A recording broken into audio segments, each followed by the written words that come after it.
Fast rules online and do not listen to news about it on radio or television. In other words, affirmatively avoid reading or learning about this case.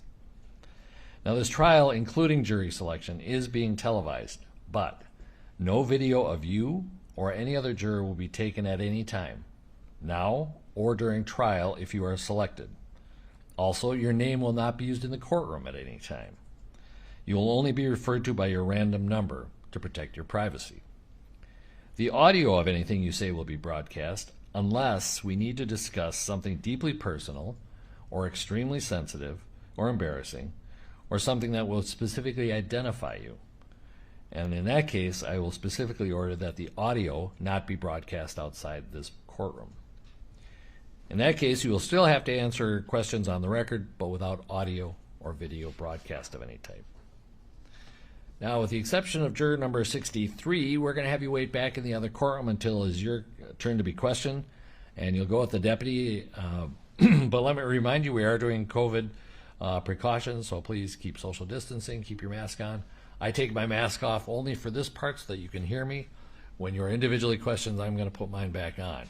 But we have a lot of plexiglass, but we also have a lot of sanitizer and wipes. Feel free to use them in that courtroom and this courtroom. So with that, if you could go with the deputy, except for juror number 63.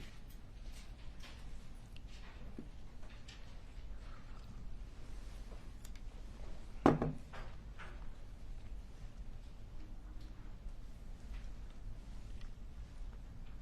right, juror 63, if you can come on up to the chair right next to me.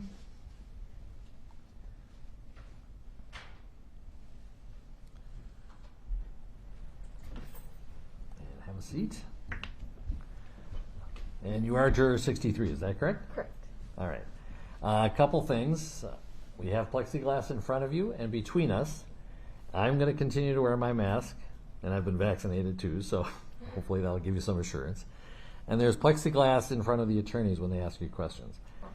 What that means is if you feel you could be heard better or would be more comfortable, you can take your mask off while you're being examined. Awesome. And totally up to you if you want to keep it on. I would ask in either case that you pull up to the microphone so that you're pretty close. It doesn't move very well. That's the unfortunate part. Oh, there you go. So if you could just do your best to keep your voice up, that would be appreciated. Perfect. And before I turn it over to the attorneys, a couple of questions that I have, but first I need to swear you in so that all of your answers are under oath. Awesome. So if you could raise your right hand. You swear or affirm under penalty of perjury that you will truthfully answer all questions about your qualifications to serve as a juror? I do. All right, thank you. Well, first of all, you filled out a questionnaire, and thank you for doing that. It was a great help in getting all of us a lot of information about you to start with. Was everything true on that questionnaire? Yes. All right. Are there any changes or additions that you can think of at this moment? Not that I can recall. Okay. When the attorneys are asking you questions, it might prompt a memory, and I just want to tell you, it's okay to say something different than what's on the questionnaire. Yeah, okay. Sometimes in reflection, this was a couple months ago, you realize I should have put this on, or that wasn't quite accurate, or maybe even your opinions have evolved. So you have absolute permission to give a different answer than what's on the questionnaire, because we understand the dynamic of this being written about 2 months ago. So you have heard something about this case, and you listed that there, but the questionnaire advised you not to read any more about it to avoid coverage. But we also understand that sometimes, because it was several months ago, inadvertently you may have been exposed to some information about the case. Maybe you saw a headline or a blurb on the news quick before you could kind of leave the room. Yeah. Or maybe even somebody was talking to you about the case and you're in the uncomfortable spot of, I can't tell you that I'm a potential juror. Yeah. A tough spot to be in. Any of those circumstances, we understand it's inadvertent. Have you received any new information about the case since when you filled out the questionnaire till today? I think the only thing that was new that I had heard since I filled out was that drugs could have been involved in the case. Okay. I think that's the only thing new that I have heard since. All right. Whether it's what you put in the questionnaire, heard before the questionnaire, or heard afterwards, do you think you could put all that aside? Because as a juror, the whole point is you have to decide this case just on the evidence Yeah. and the law that I give you. put aside what you heard outside the courtroom, put aside any even opinions you had formed about the evidence. Do you think you could do that? I believe so. I think that's the objective of any juror to do. I'm a very neutral person, I'd say, but yeah, I'd say that. Okay. I don't know much, so putting aside what I do know, Okay. I believe I could do that. And I'm sure the attorneys will follow up a little more on that. Yeah. Are there any other facts that you may have been exposed to, not just about the core of the case, but maybe about pretrial matters, about related cases or litigation or anything like that, that might be important for us to know? I do not believe so. Not Okay. that I can think of at the moment. At And I'm least. sure, like I said, if Yeah. a specific question prompts. If I think of something, yeah, for sure. Let you Okay. guys know. Do you recognize any witnesses on the list that you were given? I did not. Okay. And the trial is going to be 4 weeks long, starting on March 29th. Can you make that work as far as your personal life, the timing, and the amount of time that has to be spent? So I've recently, since I filled out that questionnaire, did get a job as a teacher. Okay. I'm a substitute teacher filling in for a person on maternity leave. Okay. So I think that would be almost a conflicting thing. They'd have to find a new substitute for that position. Okay. But assuming they can do that. Yes, Can you- assuming that they can find a new sub and everything there. I don't believe I have anything else that would interfere. Okay. I'm going to turn over to the attorneys, but a couple things. We've been talking like in a normal conversation. Mm-hmm. And in normal conversations, there are affirmations like that. Yeah. There are to indicate yes or no. We have to be a little more formal here, only because the court reporter is making a record. Right. And so we need yes and no, and we need for people not to talk over each other. So if you could wait till the question is asked and then answer. It's not a normal conversational style. We grant that. So just do your best on that. To be honest, the lawyers and I are the worst offenders on that, not the jurors. So just do your best on that. So with that, with regard to juror number 63, Mr. Nelson, you may inquire. Thank you, Your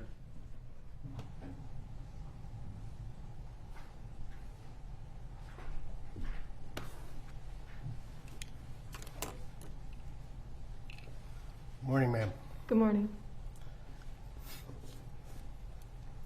Your Honor, I was looking at some other information. Did you advise regarding the mask? She can take it off if she wishes. Right. Okay. Leaving it to her. Okay. I don't remember if you. I apologize. I was not listening to you. Perhaps I shouldn't admit that. Okay. Sorry about that, ma'am. Thank you for being here for us today. I appreciate your patience this morning. What I'd like to do is ask you a series of questions, kind of just get to know you a little bit better, and then ultimately ask you some questions about your questionnaire, your responses to the questionnaire. Not trying to trick you. We understand it was a long time ago you wrote it, and I'll actually probably read you your responses if that's okay. All right? Sure, of course. So my first question is, let's assume you and I were to meet in a different social circumstance, a party, an event, or whatever. What are a few things I'd learn about you during the course of that conversation? I think you'd learn that I'm a very, I'd say, an outgoing person, charismatic. You'd probably hear that I'm a teacher. I love working with kids. I think, I don't know, I'm just a very outgoing, open person. Okay. Easygoing. Sounds good. And I understand that you have your recent college grad, and you said you just got your first job? Yes, correct. Okay. I'll come back to that a little bit later in terms of the timing of the trial and stuff. For sure. But congratulations. Thank you. So at some point you received this questionnaire and you learned that you were a potential juror in this case. What was your reaction to that? I was very shocked. I remember receiving the packet and thinking of any other case that it could have been, just some minor case, very unknown to the public. And then I opened it up and I saw what it was, and I was just very just shocked at first, in disbelief.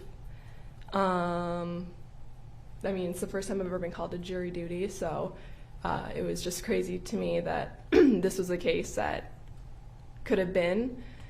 I was a little worried about it because of how much coverage there is on it, how widespread it is and well known, and everything that has come of it. It made me a little bit worried just for, the safety, and I know that everything's not made public about the jurors and whatnot, but it still made me feel just a little slightly worried, just because you can never be too cautious or too safe in circumstances like this. Well, let me ask you, so when you came down to the government center this morning and you saw all the fortifications and army and whatever else is going on outside, how did that make you feel in terms of your concerns for your safety? Kind of mixed, I would say. I think it made me feel very safe that I was around all this security, but also a little worried that there's so much security needed for a situation like this. So it was a little bit mixed feelings about coming into so much security, I guess I would say. Sure. Now, ultimately, when the judge was just introducing everyone in the case this morning, he informed you that obviously we're taking efforts to protect your anonymity. We're not televising your name or your face.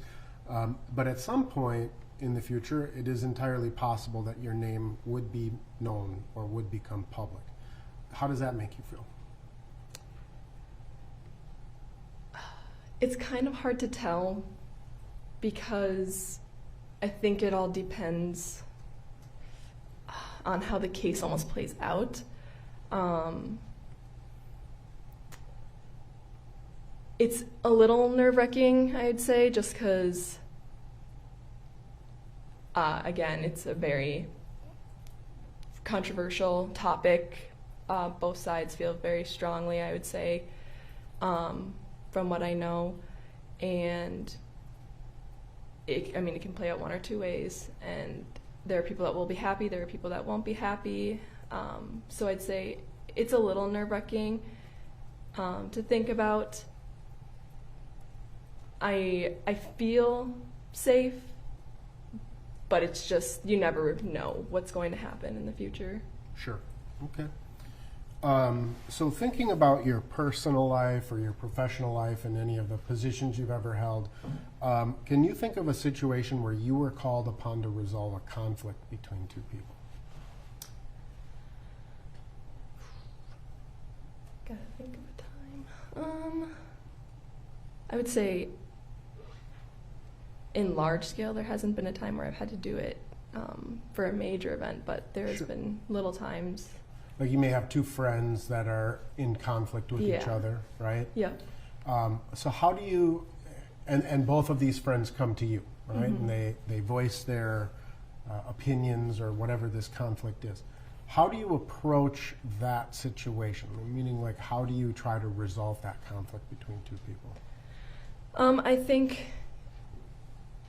like in any situation, it depends on who you, well, I guess in saying that we know both people equally, the facts that they present, you have to make them feel comfortable, listen to what they have to say, take in account what they're saying, and then for me, talking through it with them. I refer back to times in college when this has happened, and it's just kind of, for me, when these situations have happened, being there for the people that have brought this situation to me, and just listening and talking it through with them. Really, sometimes it was hard because there was bias. I maybe was included in the events, but trying your hardest if it's something that's mainly between the two, to listen to the people and help them work through it and everything that they had to say. Okay. So, I mean, ultimately you understand that your role of a juror, or the role of a juror, is there's large-scale conflict. Obviously, the state has brought criminal charges against Mr. Chauvin, and part of your job, or your primary job, is to resolve that conflict, right? But within the jury room, there would be 12 other or 11 other jurors, 12 total, and conflict may emerge amongst jurors.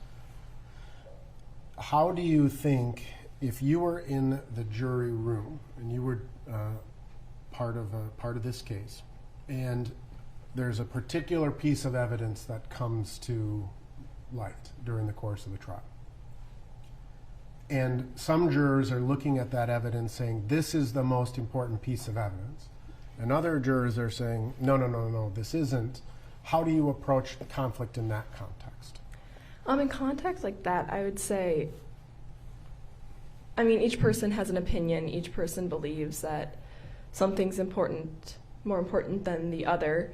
You really have to listen to what everyone has to say, what they say about that piece of evidence, hear out why they think it's so important, why might they not think it's as important, ask the other people what evidence they think is more important than the one being presented by the other juror, and really listen to everything that each person has to say, take in account what they say. And I mean, we're all forming our own opinions, listening to what has to be presented, so you have to listen to what they have to say while correlating it to what you have thought of and what you have formed opinions about throughout the process. And what other information may be presented, right? Correct. So what I hear you saying, and correct me if I'm wrong, is you have to listen to both sides and compare that with other information and compare that with your own formulations. Would that be correct? Correct. Now, you understand that your role as a juror, your job as a juror, is to base your decision on the evidence that is presented in court alone. Do you understand that? Correct. And you can do that? Yes. Okay. Well, let me ask you this. Can you think of a situation in your personal life where you have been asked to resolve or determine if someone is lying about something? I don't know if I've ever been asked to determine that. I think that's always just been something that, I mean, each person has done on their own, based off of how somebody's acting, how somebody is talking about something, up to your own interpretation about whether or not somebody's lying, because you truly don't know unless you're that person. Well, let me ask you, as a school teacher, right? You may, and I don't know what age group you come or you teach, excuse me, but you have two kids who come to you, and Timmy says this happened and Jenny says this happened, right? How do you determine which of the two is telling the truth about that situation? Yeah, in a situation like that, I don't really take sides. I just kind of play it off as if both people are telling me the truth, but I have to resolve the situation and make them both feel as if what they're saying is being heard, and find a way to find common ground. Okay. Ultimately in a trial, you may have two witnesses who are perceiving the same event, right? They're looking at the same piece of evidence, and they may ascribe a certain meaning to that, or they may perceive it differently. So if you have two witnesses that are perceiving the same event at the same time, but they assign a different meaning to that event, or they interpret it differently, how do you resolve that type of conflict? That is a good question. I would say, again, you truly don't know who's telling the truth, or even if they're lying, because again, like you said, they could be perceiving the situation in a different way, but in the way that they saw it.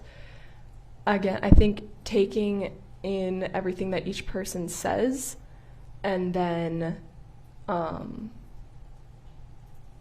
matching, or I guess after, when you have time, thinking about what they said and how it correlates with everything else that we've heard, everything else that has been presented to us. Because you have to assume that everyone's telling the truth or under oath, that what they present is correct, and really seeing how things align with the rest of the facts that are being presented. Good. All right. Can you think of a situation in your life where you were 100% convinced that you were right, and then you later learned that you were wrong? No, that's happened plenty of times. And how do you how do you respond to that type of a situation? You know, you feel embarrassed when it happens. Depending on the situation, apologizing to whomever you've had that situation with, and then thinking about where the miscommunication in my head might have gone that allowed me to think that I was right when I wasn't, to better understand the person who was right or the other side that was correct. Okay. Now, ultimately, again, you know, the judge has told you, and I've referenced that you have to decide this case on the facts. That's your job as a judge of the facts, right? That's what jurors do, is to judge what happened in this particular case. And at the end of the case, the judge will give you the law that you need to decide, right?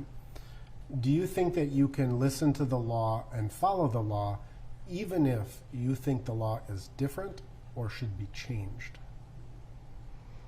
I believe so. I mean, following the law is something that I stand by very firmly, and so if it's the law, I believe it's something that you should be following. Okay. I mean, so if, as the judge tells you, this is the law of this that applies to this particular case, and you think in your mind, law should really be different, that doesn't make sense, can you still follow the law as the judge gives it to you, even if you think it should be changed? Yes. So I am going to follow up with some questions specific to your questionnaire. But before I do that, I just kind of wanted to inquire further about your job and things of that nature. So at the time you filled this out, you were looking for a job, right? Correct. And you have since found a job in your field of study, and it would require you're a long-term sub, basically, right? Correct. And how long, I mean, just generally, have you been in that role a couple of days, a couple of weeks, or did you get the job, you know, a couple months ago? So I got the job in January, but they recently had somebody leave, and so they switched me from my substitute position just around the school to this long-term sub in the last week. Okay.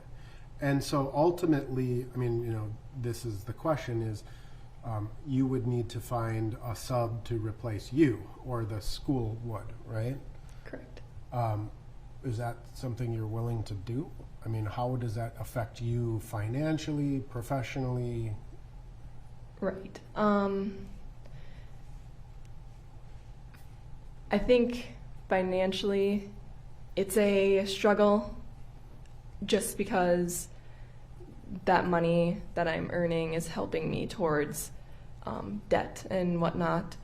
I don't know how easy it would be for them to find a replacement as well, because teachers are so scarce right now, especially during the pandemic.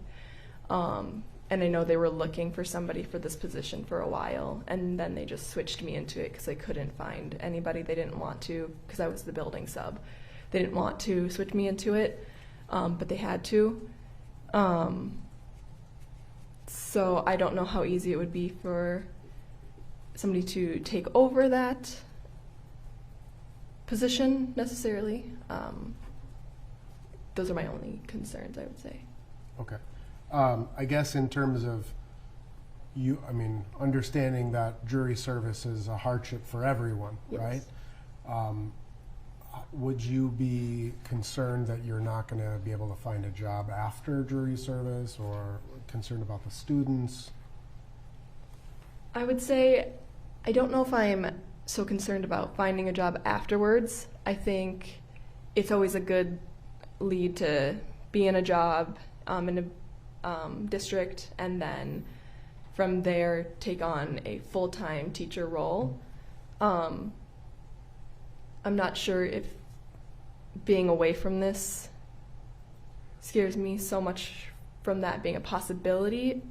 It might be a possibility that it would prevent me, but I don't know necessarily if it would. I just know that if they do not find another long-term sub, the inconsistency of having a different person every day for the kids could be a struggle, especially because the class that it is has some students who need consistency. But those are my only concerns, I would say, so far. Okay. Are you willing to set that aside, those concerns aside, and be a juror in this case? Or are the concerns so significant that it even is affecting your willingness to be here?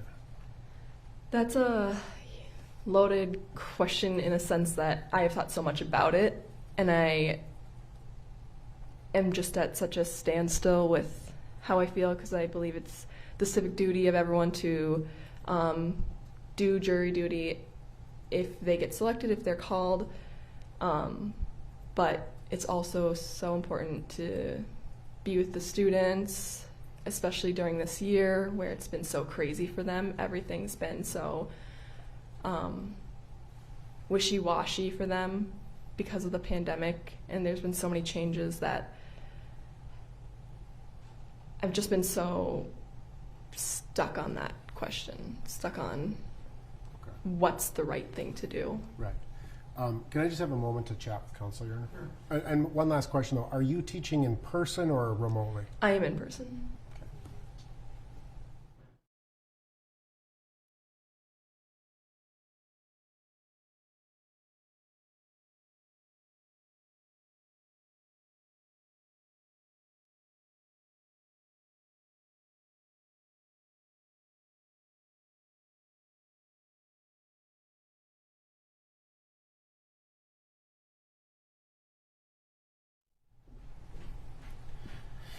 All right. So I just got to ask you bluntly, right?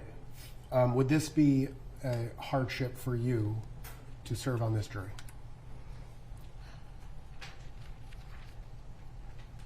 I think I'm so torn about it that I feel like my heart is saying that it more than likely would be. I'm so conflicted about the whole situation and whatnot that,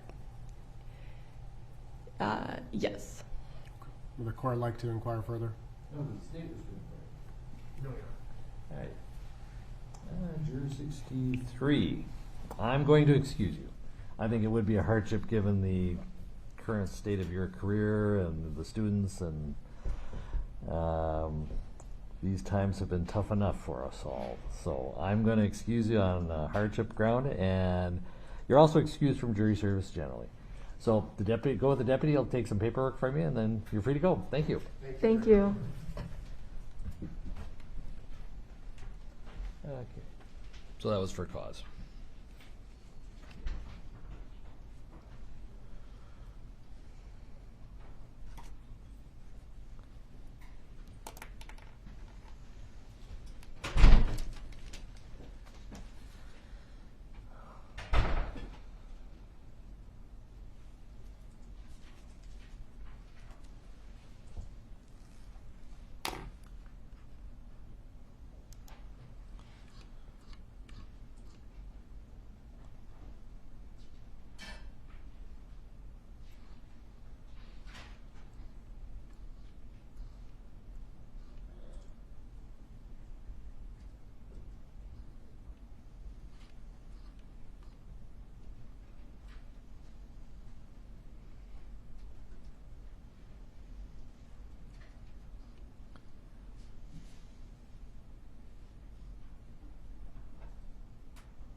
morning. Good morning. You are juror number 64, correct? Correct. All right. We have plexiglass between us in front of you and also in front of the attorneys when they're questioning you. Okay. The question, and I'll continue to wear my mask, the upshot being you can remove your mask if you feel more comfortable doing so, but if you would feel more comfortable wearing it, just fine. Okay. Occasionally some people prefer just to be able to speak more clearly, but I leave it up to you pretty much. Okay, sure. In either case, I would like you to move closer to the microphone so that we can hear your voice. That'd be wonderful. And before I turn it over to the attorneys, first of all, I have to swear you in to make sure all your answers are under oath. So if you could raise your right hand. Do you swear or affirm under penalty of perjury that you will truthfully answer all questions about your qualifications to serve as a juror? I do. All right, thank you. Well, first of all, you filled out a questionnaire, and thank you for doing so. It provides us a lot of information to start with. Is everything that you put on there true? Yes. Okay. At the time, at least, it was. Well, you kind of anticipate my next question, which is, we recognize that this is months ago that you filled this out. In reflection, you might realize there was something you should have added or even changed, that it was inaccurate and you need to correct it. And even some of your opinions might have evolved and changed. Given all that, you can say something different than what's on your questionnaire, just so that you know that. It's not like you're going to get in trouble. What we want is honest and open and candid information. So if you can do that, that'd be just fine. Sure. Most of the time, when I ask that question, people can't come up with anything. But the attorneys are probably going to walk you through some of your specific answers. Okay. And they'll even refresh your memory by reading your response. Sure. And if it's different or changed, just let them know. Sure. Okay? Now, the questionnaire did tell you not to read any more articles and to avoid media on this. But we understand, given the passage of a few months, that inadvertently you may have been exposed to information. You Sure. see a headline, a friend talks about it, and we told you don't tell anybody you're a potential juror, so you can't exactly quiet them and leave the room. Did anything like that happen? Did you get exposed to some information inadvertently? Yes, unfortunately. So I work for a software development company that works for a major news organization that we maintain, own, and support their applications. Okay. So coincidentally, right after I got the questionnaire, my team decided it was a good idea to rewrite the code base for one of those applications for better supportability and maintainability going in the future. So the last 3 months, I've been rebuilding this application, staring at this application, and these articles obviously pop up every single time, right? I'm not going into them, reading them, but I'm seeing the headlines every day. There's just no way around it. Okay, and do you recall the substance of those headlines or the little bit of information you were exposed to? As far as like the substance, Either the substance of this case or about pretrial matters or related matters or the attorneys or anything at all? not in the moment, no. I mean, unfortunately, this case is the top of the news everywhere, so it's always the very top article. It's always there, okay. Yeah. And the reason we ask this is we understand everybody's been exposed to some information. The question is, can you, as a juror, put aside all that information you've learned, put it in the back of your mind, and even some opinions you may have formed based on what you know, and Sure. decide this case just on the evidence you hear in this courtroom based on the law that I give you at the end of the case? I want to say I can. It's not to say that it's one thing to say something, then something totally different to be in the situation and feel completely different about it. So I want to say yes, but in the moment, my answer is I don't know. Okay, I'm going to explore that just a little bit. Sure. Every juror I've ever met wants to do the right thing. Sure. And is willing to do their duty and try. Unfortunately, it can't always be the case. Try, and obviously everyone wants a fair trial. And if you try and give it your best efforts, the question is, can you? And we put you in a tough spot. because what we do is we say, well, we know you've been exposed to some things, but can you put that aside when we go forward into this? And you really don't know what it is you're going to hear in this trial. No. And so the question is, we really need to probe a little bit to get your best answer, and there's no failure in one answer or the other. The only failure is if you tell me a lie. Do you think, looking inside yourself, that you can, not that you'll try, but that you actually can be fair and impartial here? I believe I can. Okay. And the attorneys might follow up on that. So, Sure. Continue to think about it, talk about it. So, Okay. did you recognize any of the witnesses that were on the list we gave you? No. All right. And we did talk about the trial length in the questionnaire. It appears that we'll have about 4 weeks of trial starting on March 29th. If you're selected as a jury, you'd be on your own until then, and then for 4 weeks you'd be essentially working full-time on this. Could you make that work with your personal life and work life? Yes. All right. No hardship there as far as you know? Nope. Okay. All right.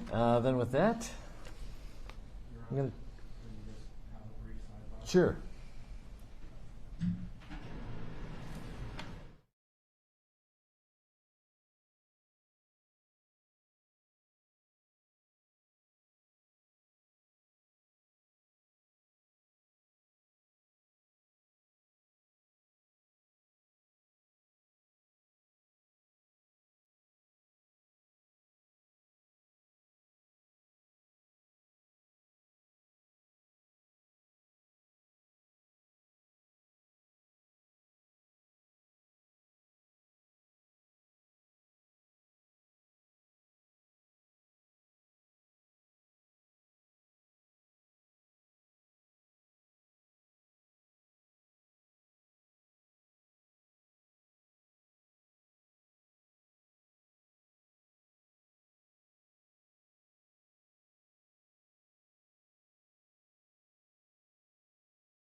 Always good to get advice from the lawyers. And they make a good point, which is, I didn't really ask you what this project that you're working on. Are you still working on it, or did you work at? Okay. I still am working on it. We're at the end of it, but it's not done yet. Okay. So some of these headlines and information that you've received may have been very recent. As in yesterday, yes. Okay, so even as recent as yesterday? Yeah. Last Friday or last Thursday even? Every day. Okay. Every day, at least Monday through Friday. Okay. And you pretty much, like you say, it's kind of the news of the day that just about every day when you're working on this and it pops up? It's always the top. Okay. What headlines do you recall at all? Like, what did they say? The most recent one would be the settlement. Okay. Right before that, I think the most recent one would have been, it was a history of George Floyd. Yeah, those are the most recent ones I've seen. All right. Counsel, have any further questions? All right. I think given your good faith exposure to it, I know you weren't seeking it out, but... it's not, I mean, like, sorry, boss, I can't work on this, but, you know... Yeah, because I'm a potential juror, and Yeah. I know you couldn't say that. We know it was good faith, and so, but given the saturation that you've received through your work, I think we're going to excuse you Okay. from this panel. So we Sure. appreciate your honesty in that and bringing that to our attention. You're also released from jury service generally, so unless we send you summons in a few years, you're good to go. Okay. All right, you can go with the deputy. They'll take some paperwork for you. Thank you. All right, thank you.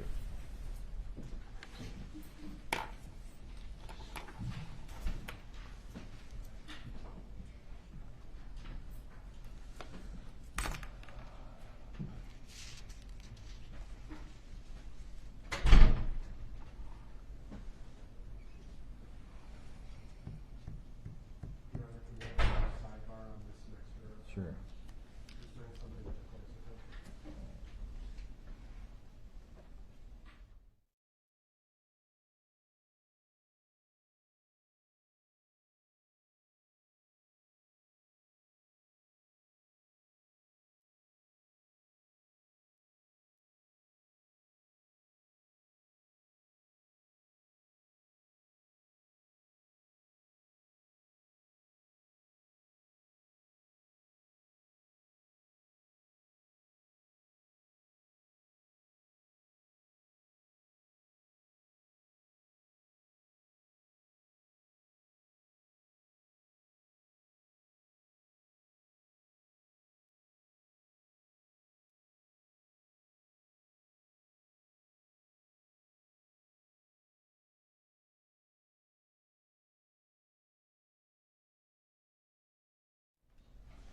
All right, let's do the next juror.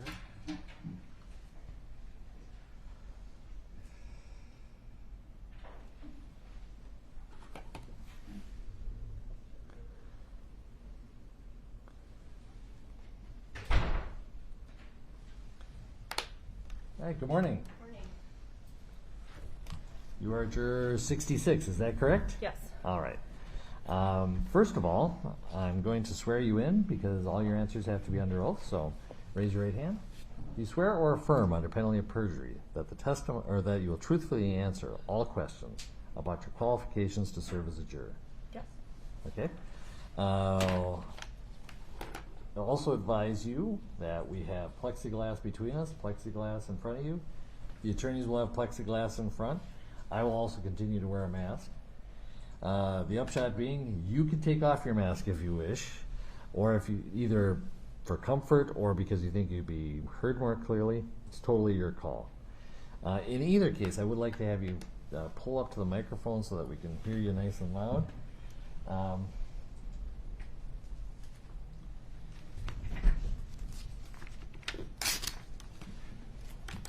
And thank you, first of all, for filling out the questionnaire. We got a lot of good information from that. In fact, I'm going to have you write something for me in a little bit that I'm going to have you write it just so you keep your identity, because it might tend to reveal who you are, and we don't want to do that. We're being very careful about that. Okay. First of all, the questionnaire, was everything true on that? Yes. All right. Anything you wanted to change or add to that questionnaire? I don't think so, but it was, again, Months months ago. ago. Mm-hmm. And I want you to feel comfortable in changing or adding to the questionnaire, because we realize you fill it out, a couple months go by, you reflect and you realize some things are inaccurate or incomplete.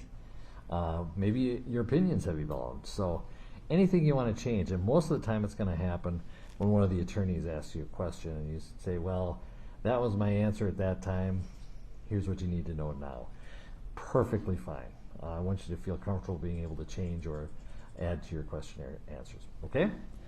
Now, the advisory in the questionnaire was also to not read any more articles or go online.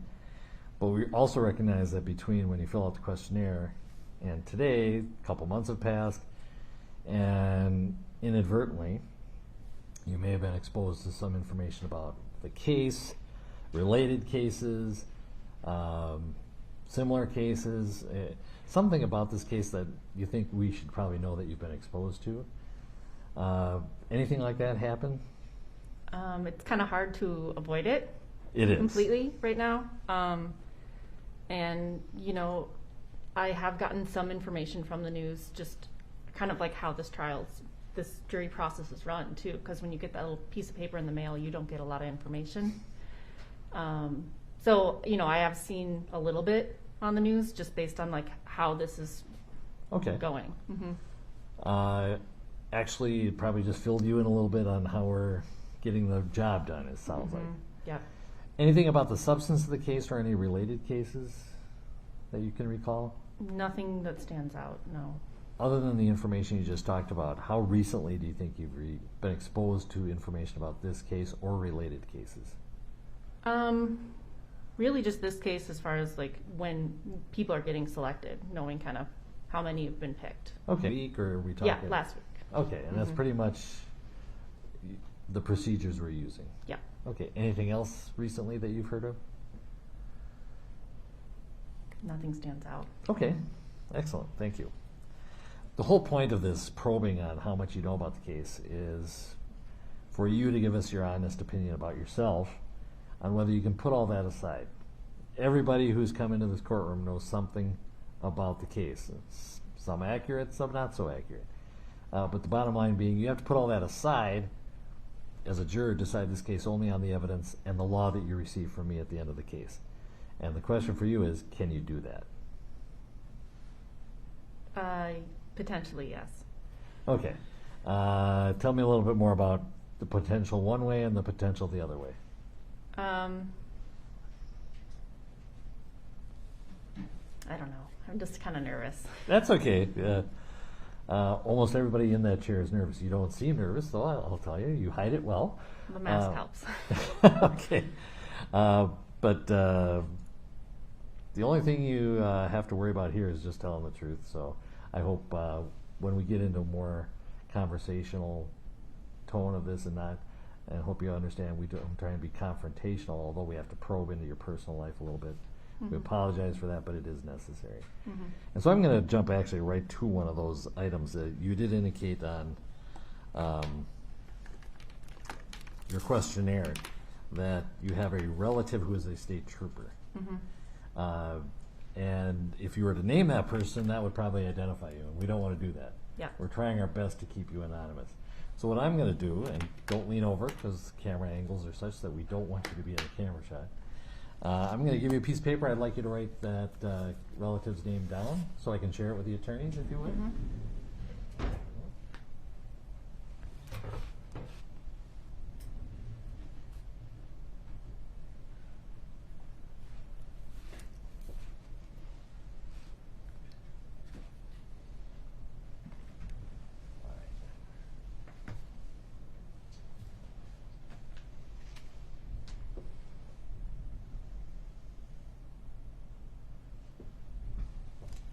All right, counsel, let's do the sidebar.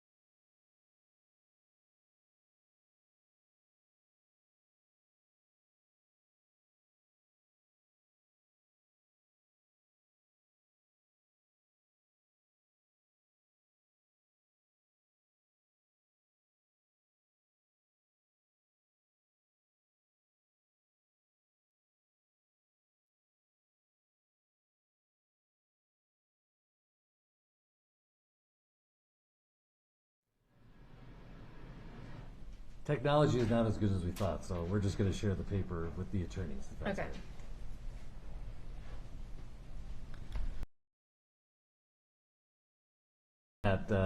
Just to ask you straight out, that name was not on the witness list that you saw, correct? No, this is my cousin. Okay. Is there anything, or is anybody else on that witness list look familiar to you? Yes. Okay, and who is that? Jason Otto Okay. is a friend of a friend, or I'm co-workers with his husband and friends with him. Okay, and what is his occupation? He is the Minneapolis Park Police. Okay. I don't know his exact title. All right.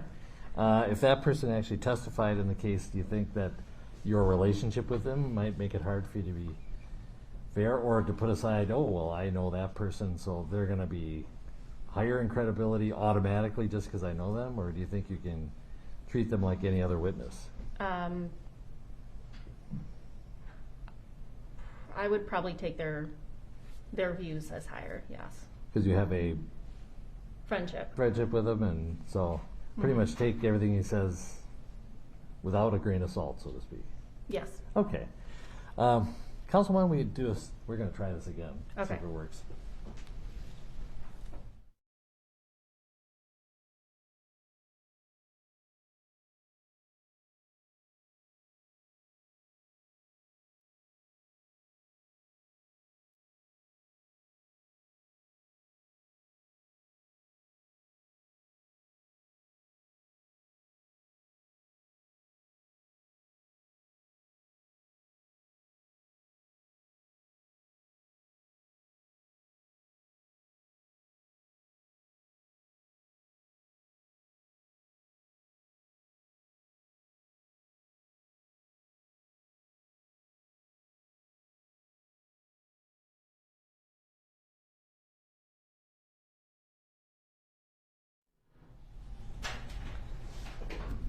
And what I'm talking to the lawyers about is this person going to be a central witness?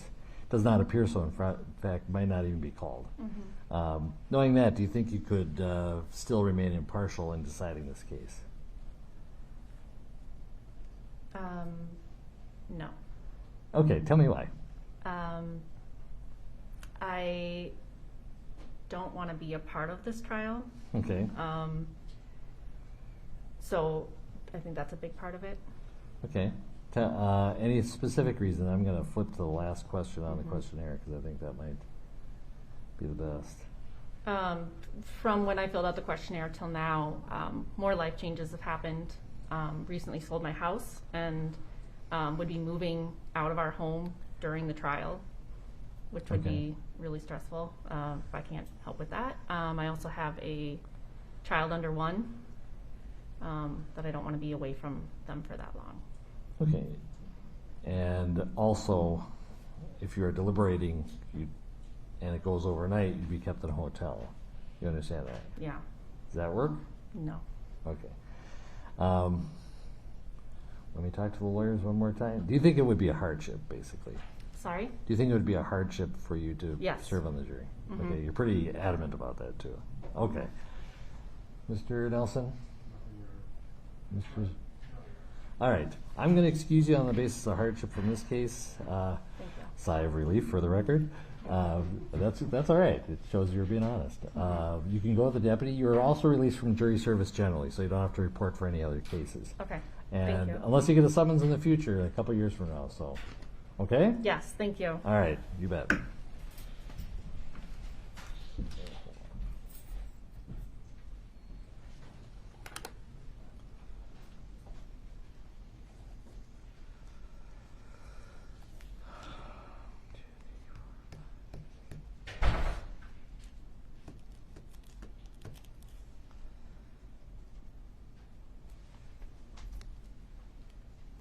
Just an observation, 8 out of the last 11 have been cause, so we're grinding to a halt. Nobody's fault, obviously. Cause is cause, so.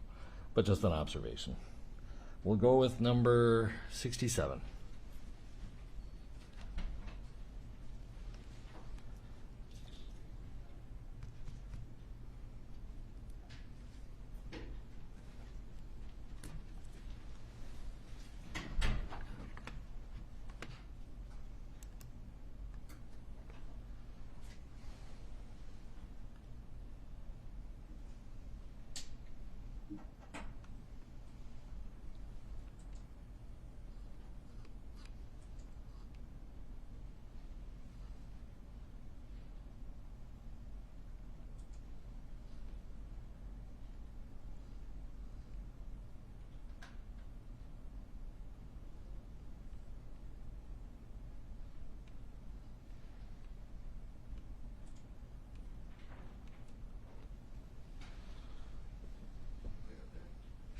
Okay, come on up and have a seat.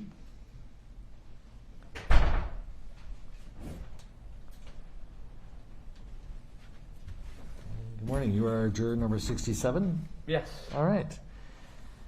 Well, first thing I'm going to do is swear you in so that all your answers are under oath. If you could raise your right hand. Do you swear or affirm, under penalty of perjury, that you will truthfully answer all questions about your qualifications to serve as a juror? Yes. All right. Now, I'm going to continue to wear my mask. You have plexi between us and plexiglass in front of you, and also the attorneys have plexiglass in front of them.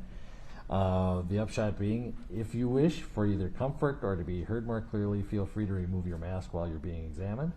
Totally up to you, but whether you have it on or not, if you could pull up a little bit to the microphone doesn't work well. How's that? It works, but yeah, that's Yeah. good. It is not very flexible, so you have to move instead of the microphone. So with that, you filled out a questionnaire, and thank you for doing that because it provided a lot of good information for us. Is everything on that questionnaire true? Yes. And I sometimes say still true because it's been months, and so we recognize that there may be information that you realize on reflection was wrong and you need to correct, or stuff you should have added to it, or maybe even your opinions have evolved. In any case, right now, can you think of anything that you would add or subtract? No. Okay. The attorneys in their questioning might prompt a memory or something. Feel free to volunteer any of the information. The bottom line is I want you to feel comfortable adding or subtracting. If it's different from what was in the questionnaire, that's just fine, given the passage of time. Now, the questionnaire also advised you not to read any articles about the case to avoid the media about it. And have you been able to do that pretty much? Yeah, for the most part. All right. several months have passed since the questionnaire, and so we recognize that sometimes inadvertently you get exposed to some information, either about this case or about related cases, or the attorneys, parties, whatever, something that could be relevant to sitting on this case. Have you been exposed to anything like that, like a headline, a newspaper blurb before you're able to turn the channel, anything like that? So I've seen just like jury selection has started, article, headline. Yeah. I don't really Okay. read the news. Okay, well, that's fine. Other than the procedures we're using, which are now not a big surprise because you've been subjected to them, anything else you can think of that you may have seen? No. What do you think was the most recent thing you've seen about, been exposed to? Just that, jury selection had started. Oh, okay, great. Now, the whole point, we go over that, and everybody's got some information about the case in the past year. The question is, can you put all that aside, what you've heard outside the courtroom, and decide the case just on the evidence you hear in the courtroom and the law that I give you? Yes. Okay. Any concerns about that? Being able to kind of separate and... No. Okay. Excellent. All right. Did you recognize any witnesses on the list you were given? No. All right. The trial is going to be about 4 weeks long, we estimate. And it's going to start March 29th at 9 a.m. and go for about 4 weeks, where you're essentially working full-time on the case. Does that work for you both as personal life and professional life? I will make it work, yes. And that's the key phrase. We understand that to some extent, jury duty can be a burden on everybody, but if you can make it work, that's what we need to know. So I appreciate your distinction there. It's a very important one. All right. Unless you have any questions for me, I'm going to turn over to the attorneys. Nope. All right. Then as to juror number 67, Mr. Nelson, you may inquire.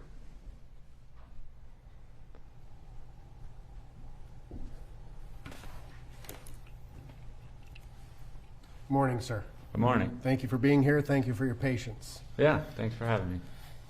It wasn't really my choice, but here we find ourselves. So what I'd like to do, sir, is I'd like to ask you a series of just kind of general questions about yourself, get to know you a little bit, and then I'm going to ask you some follow-up questions on your responses to the questionnaire, okay?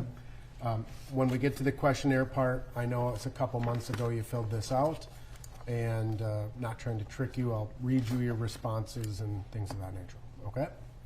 So let's assume that you and I were to meet in a different circumstance, a social event of some kind, a party, whatnot.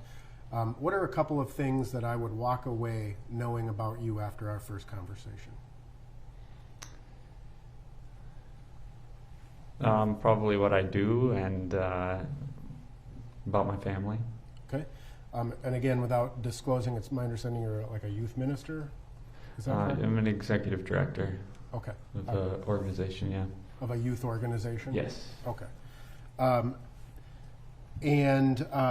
At some point, you got this packet of information that said you were a potential juror in this case. You recall that?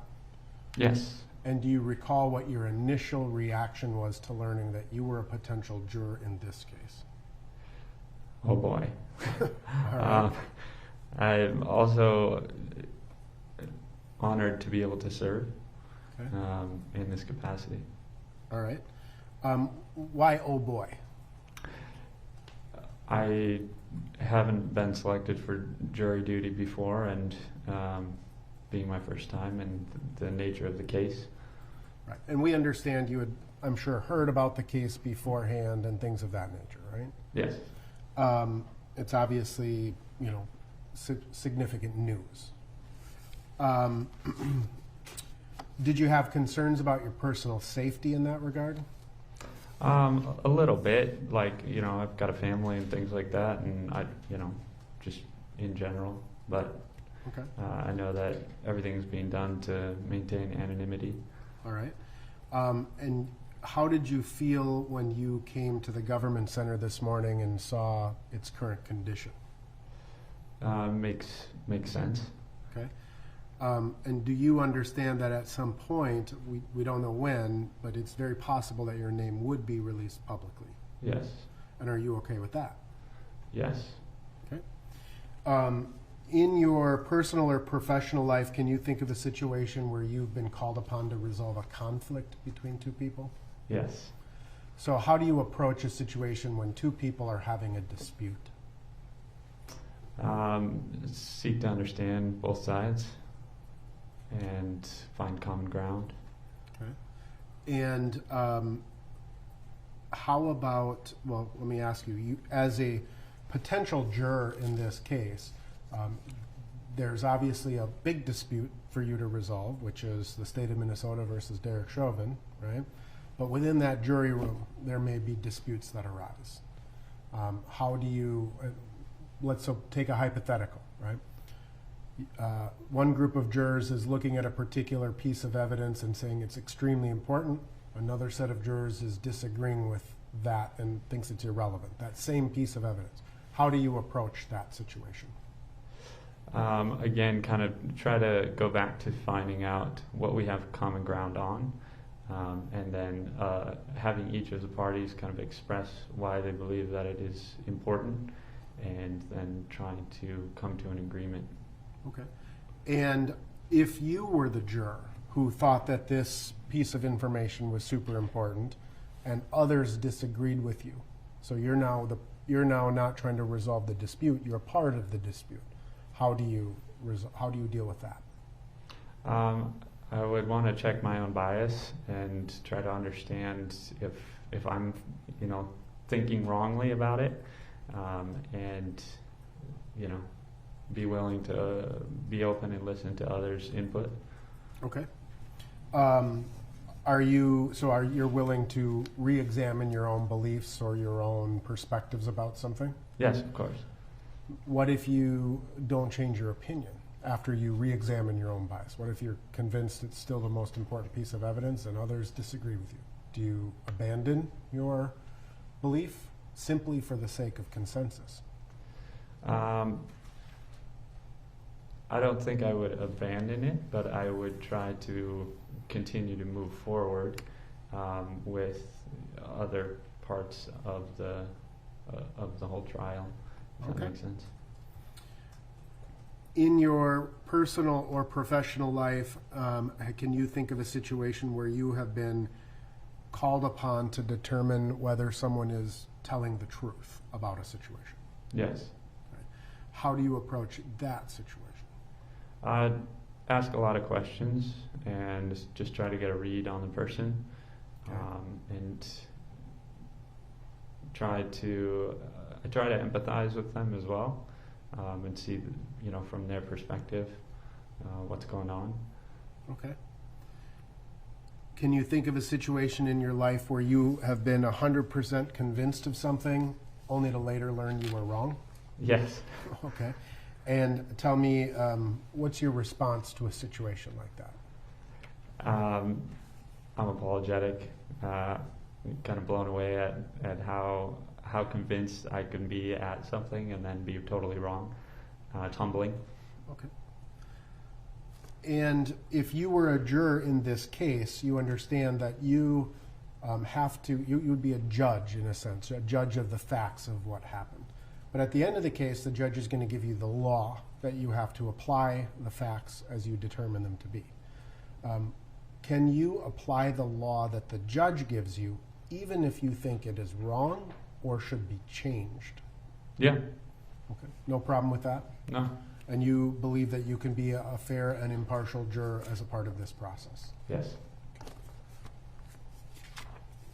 So I'm going to follow up with some questions on your questionnaire. Yeah.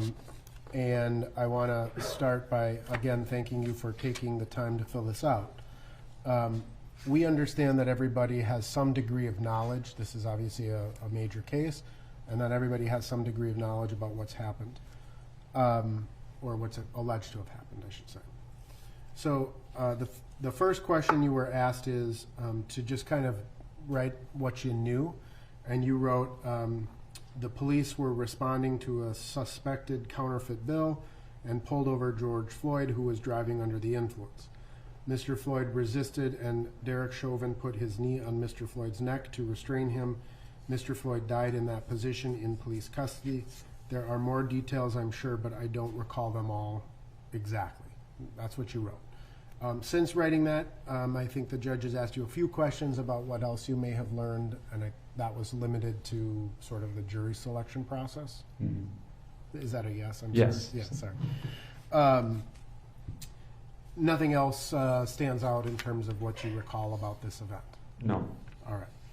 You were asked a couple of questions about your general impression of Mr. Chauvin, as well as your general impression of Mr. Floyd, and you checked both somewhat negative and neutral as applied to both individuals. Do you recall doing that? Yes. Okay. So it's fair to say that to some degree you have formed a negative impression of Mr. Chauvin. Would that be fair? Yes. And that's okay. You're perfectly entitled to your opinion. And is that simply, as I understand what you wrote, is I don't know them or fully understand the situation they were facing in the moment, but Mr. Floyd died in their custody. That's what you wrote. So explain to me why you have a somewhat negative opinion of Mr. Chauvin as well as a neutral beyond what you wrote. Yes. So I haven't met either of them, so I don't know them. I don't know the situation that they were in. But for both parties, it just looks bad. And so, given that, I have a somewhat negative. I mean, someone died, right? And that's tragic and sad, right? Yes. With respect to Mr. Floyd, you wrote, again, I don't know him personally, but he was under the influence and resisted police. Right. And so you formed a somewhat negative impression of Mr. Floyd because of what you understand to be the facts about him at that time. Correct. That's a fair assessment? Yes.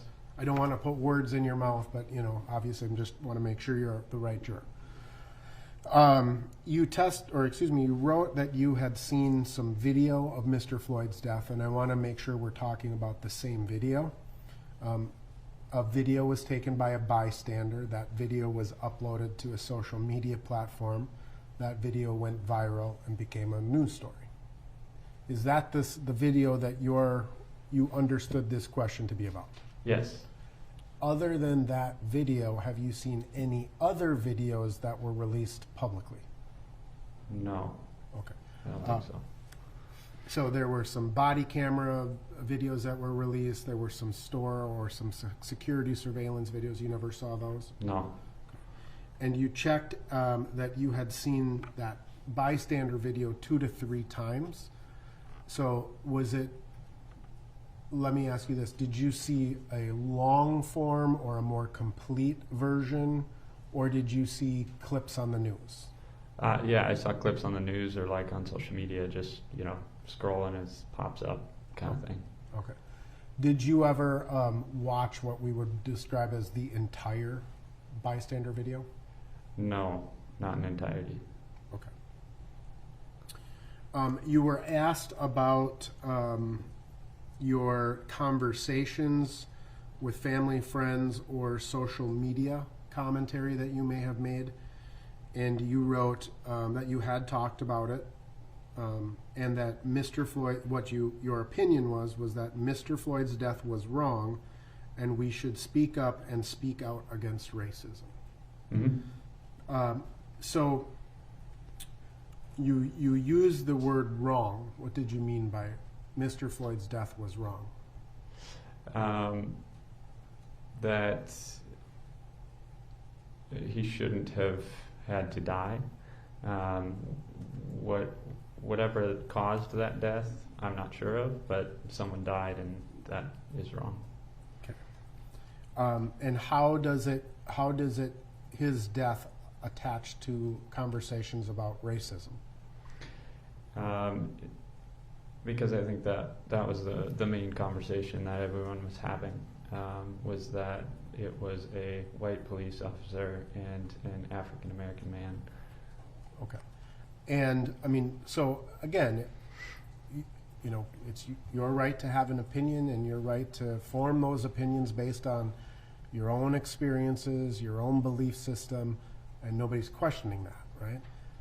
The question becomes, however, can you take those opinions that you formed, can you set them aside and judge this case exclusively on the evidence that is presented in court? Yes. And even if you may have learned certain information from those conversations or from the media, some of that information may not be in court. Can you set that information aside and judge it exclusively based on what's in court? Yes. All right.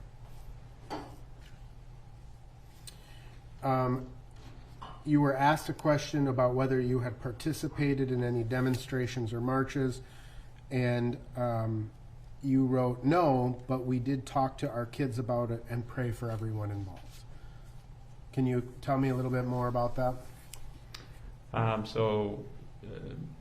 After everything was happening, we shared with our kids at home just kind of what was going on, and tried to explain it to them, and then prayed for everyone involved and prayed for everyone that was going out and protesting and marching, and prayed for the families and everyone involved.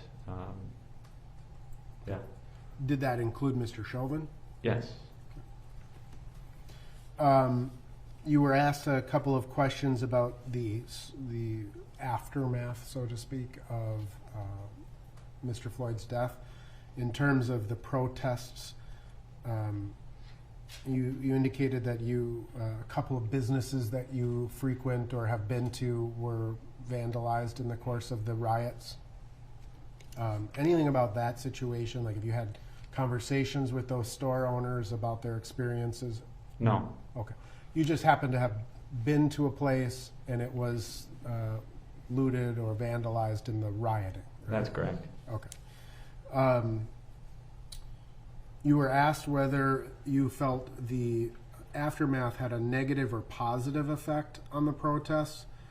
And you wrote, I think the whole community has been affected in both positive and negative ways, yet I hope that we are all better people as a result of it all. Right? So let me ask you this. Do you draw a distinction between protesting and rioting? Yes. Okay.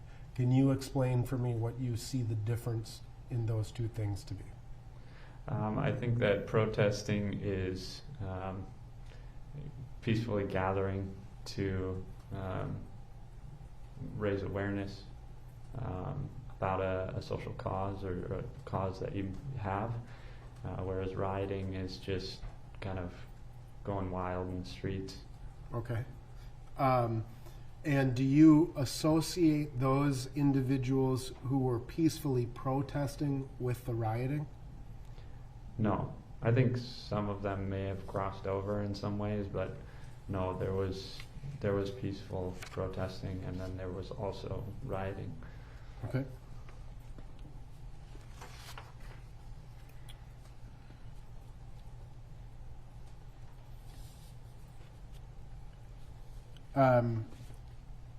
You were asked a series of questions about your contact with police in your personal life, and whether you or someone close to you had been a victim of a crime.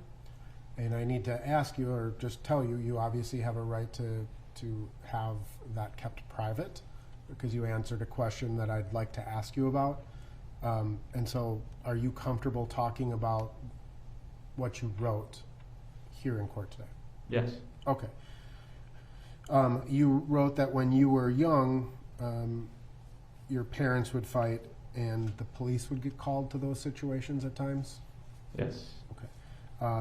How old were you approximately when that was happening? Probably about, I think it was about, well, it was multiple times. So I'm sorry? It was multiple times. Oh, gotcha. So I would say age 11, 12 through like 15, 16. Okay. So your parents had a relatively tumultuous relationship? Yes. Right.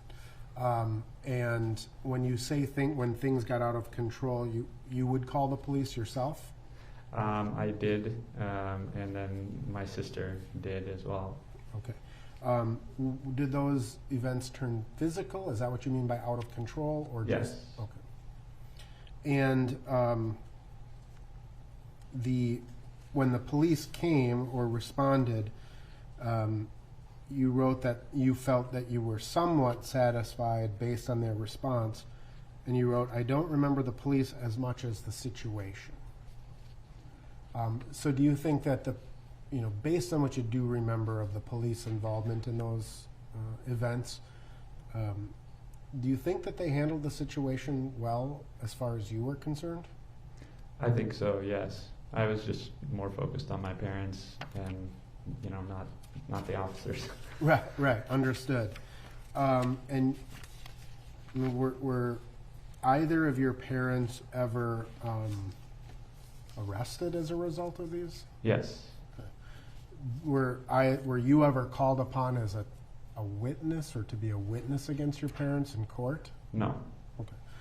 Do you know if your parents had to go through the legal either one of your parents, whichever one it was, had to go through the legal system as a result of those incidents? I don't think so. It was just kind of they were drunk and fighting and would sleep it off and then come home.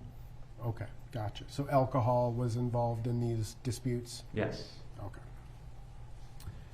Is there anything about those memories that would affect or impact your ability to be a fair or impartial juror, both as it applies to Mr. Chauvin, but also to the state of Minnesota? Could you state the question again? Sure. Sorry, it was a little confusing. We all come to this with our own personal life experiences, right? And you know yourself better than we do, and I'm asking you whether anything about your kind of upbringing or these situations with your parents that would bias you against either Mr. Chauvin or the state of Minnesota. No. Okay. You can set that aside. You recognize it's a different situation than what we're dealing with here. Yes. Okay. You were also asked about whether you had ever seen the police use more force than was necessary, and you wrote, "One time in Georgia, some police thought we broke into a skate park. They were not physically forceful, but verbally quite aggressive for the situation." Can you tell me more just about what happened in that situation? Yeah, so we showed up at a skate park and the owner had hidden a key for us, and so we went in and were skating in the park in the middle of the night, and police officers arrived and thought we had broke in, and were pretty forceful in their language and how they treated the situation because of their perspective, and we were like, "It's okay, it's fine, we have a key." The owner let us in, and so it was kind of just a misunderstanding, but I do understand from their perspective, like, we were in the park and it's closed. So it makes sense. And it was, you said, the middle of the night? Yes. Okay. And so you understand that they may have perceived that as a crime occurring, right? Right. And when you say that they were aggressive in their language, were they like cursing at you and things of that nature, or were they just very forceful in their, like, were they yelling at you? Very forceful. Okay. But ultimately you were able to resolve this misunderstanding? Yes. Okay. You recognize that sometimes police officers have to use verbal force? Yeah. Anything about that situation that would, again, either bias you against Mr. Chauvin or the state of Minnesota? No. Okay. You were asked if you have ever been put in a chokehold, and you checked the box yes, and you said just as a kid, probably wrestling with friends, like someone grabbed you around the neck or something, or what happened there? Yeah, just in wrestling, hanging out with buddies, Okay. But you've never received any formal training on how to put someone in a chokehold or being put in a chokehold in any way? Correct. All right. So there are a series of questions, or I should say statements on this questionnaire, and you were asked to rank your thoughts on these questions, or your agreement or disagreement about these statements. Do you remember that generally? I know you don't remember the exact statements, but do you remember that generally in this process? Yeah, somewhat. Okay. So I'm just going to read a couple to you and ask you to kind of explain why you may have answered these that way. Make sense? Yep. All right. You wrote, police in my, or the statement was, police in my community make me feel safe. And you somewhat agreed with that. Why would you somewhat agree with that versus strongly agreeing with that or disagreeing with that? Sorry, what did I put again? Somewhat agree. I somewhat agree. Yeah, so I would say like most of the time, yes. Sometimes being a skateboarder, you know, you get yelled at and stuff like that, and so it's like, well, I don't feel safe when I'm being yelled at for cruising down the street or whatever. But okay. That So makes sense. in your hobby as a skateboarder, you've been hassled by the cops here and there. Yeah. Skating where you're not supposed to skate, kind of a thing. Yes. All right.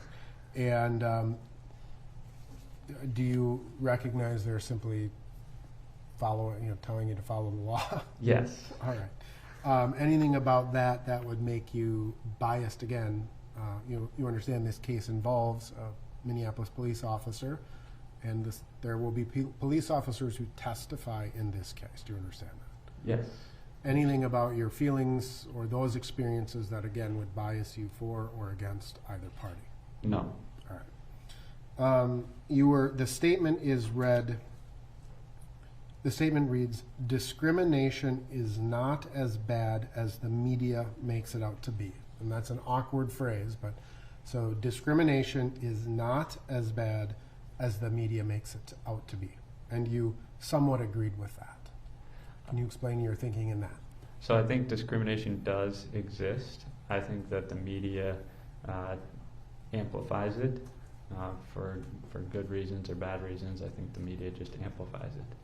Okay. There is a comment or a statement here that says, police in this country treat whites and blacks equally, and you somewhat disagreed with that. I think that, again, most of the time, I think that there is some equal treatment, but there is times when there is, where people are treated differently because of the color of their skin. Okay. And then there was a statement that says, I think that news reports about police brutality against racial minorities is only the tip of the iceberg, and you strongly agreed with that statement. Why would you strongly agree with that statement? Because could you read the statement one more time? I sure can. I think that news reports about police brutality against racial minorities is only the tip of the iceberg. Yeah, because I think that, again, the media tries to amplify all of the situations. I think there are a lot of broken pieces to justice, and so I think it is the tip of the iceberg. There's a lot of things that we need to work on as humans together, but I think that the media tries to amplify it, which can be good or bad depending on how they do it. Okay. You were asked a couple of questions about your perceptions relevant to the Black Lives Matter and the Blue Lives Matter, whether they be movements, organizations, or a combination of both. And you wrote that you are very favorable that Black Lives do matter, but not favorable of the BLM organization. Can you explain that? Yeah, so I don't know a whole lot about the BLM organization, but I do believe that Black Lives do matter. Okay. And with respect to the Blue Lives Matter statement, you described that you were very favorable of the Blue Lives Matter, and you wrote, I am for life, both black and blue. Yes.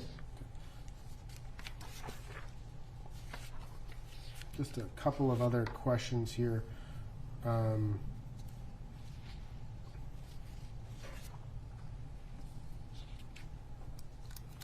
You were asked a series of questions about your opinions regarding the the justice system. And you were asked, do you believe that the jury system in this country is a fair system? Why or why not? And you wrote, my general assumption is yes, but I don't really know because of my limited knowledge. So can you just, again, expand on that a little bit? Like, are you just saying, I don't know anything about how the jury system works, and you're assuming it? I mean, explain. Yeah, I assume that, yes, it is fair. I think that we work hard to try to make it as fair as possible, but again, I don't know all of the inner workings of it, and so, yeah. Okay.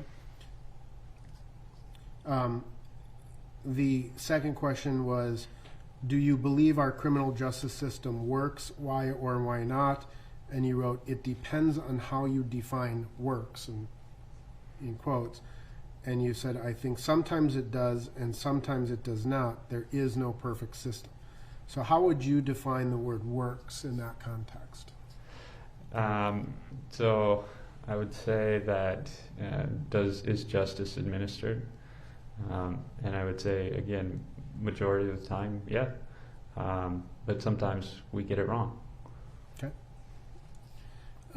You were asked about the presumption of innocence in criminal cases, and you wrote, I agree and I am thankful for this liberty, yet in my faith we are all guilty of wrong, and you cite a biblical reference.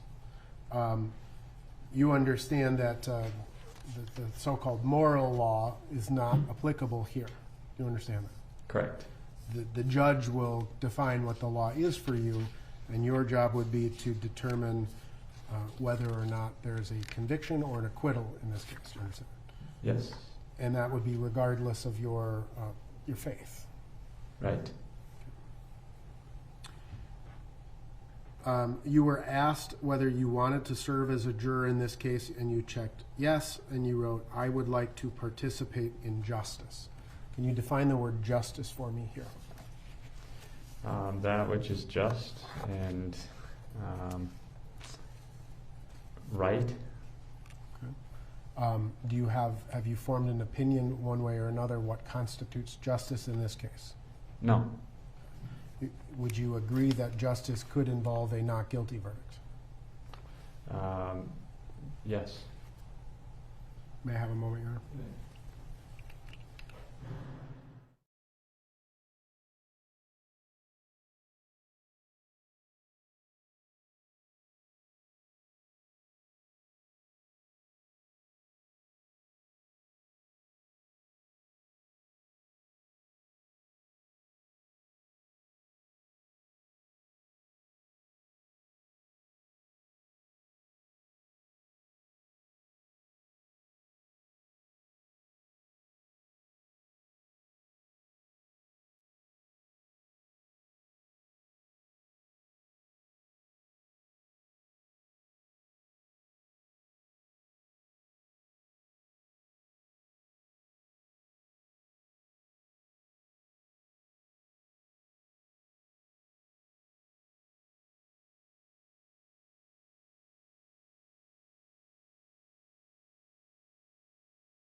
All right.